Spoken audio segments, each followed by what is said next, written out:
अध्याय 4 कार्तिक मास महात्म्य। नारद जी ने कहा, ऐसा कहकर भगवान विष्णु ने मत्स्य रूप धारण किया और आकाश से जल में प्रवेश किया। उस समय विंध्याचल पर्वत पर तप कर रहे महर्षि कश्यप अपनी अंजलि में जल लेकर खड़े थे। भगवान उनकी अंजलि में समा गए। महर्षि कश्यप ने दया दिखाकर उन्हें अपने कमंडल में रख लिया। जब मछली थोड़ी बड़ी हुई तो महर्षि कश्यप ने उसे कुएं में डाल दिया। कुएं में भी मछली बढ़ती गई, तब उन्हें तालाब में छोड़ा। तालाब में भी मछली नहीं समा सकी, इसलिए उन्होंने उसे समुद्र में छोड़ दिया।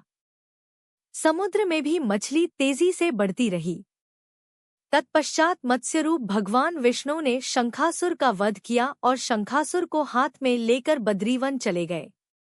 वहां उन्होंने सभी ऋषियों को बुलाकर आदेश दिया, मुनीश्वरों, तुम जल में बिखरे हुए वेद मंत्रों की खोज करो और जितनी जल्दी हो सके उन्हें सागर से निकाल लाओ।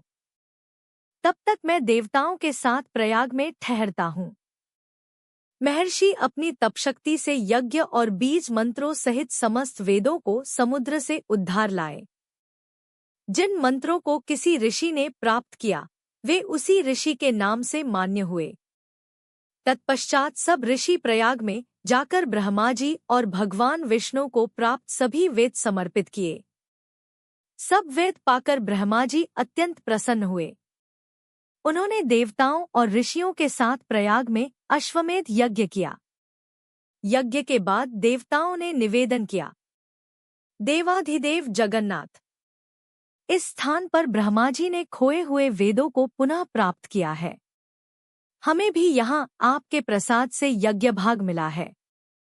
अतः यह स्थान पृथ्वी पर सबसे श्रेष्ठ, पुण्यवर्धक और भोग तथा मोक्ष प्रदान करने वाला हो। यह समय महापुण्यमय हो और महापापियों की शुद्धि करने वाला तथा दान को अक्षय करने वाला भी हो।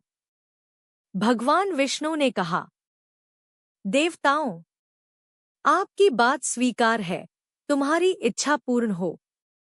आज से यह स्थान ब्रह्मक्षेत्र कहलाएगा। सूर्यवंश में उत्पन्न राजा भगीरथ यहाँ गंगा को लाएंगे और वह यमुना से मिलकर प्रवाहित होगी।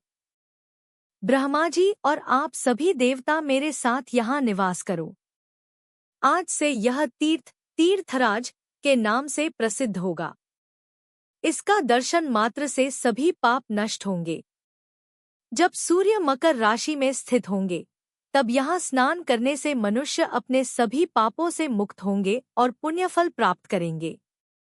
माघ मास में सूर्य के मकर राशि में होने पर यहाँ स्नान करने से सालोक्य आदि सभी फल मिलेंगे। तत्पश्चात देवाधिदेव भगवान विष्णु ब्रह्मा जी के साथ अंतर्धान हो गए। इंद्रादि देवता भी अपने अंश से प्रयाग में रहते हुए वहां अंतर्धान हो गए। जो मनुष्य कार्तिक मास में तुलसी जी की जड़ के समीप भगवान श्रीहरि की पूजा करता है, वह इस लोक में संपूर्ण भोगों का उपभोग कर अंत में वैकुंठ धाम को प्राप्त होता है।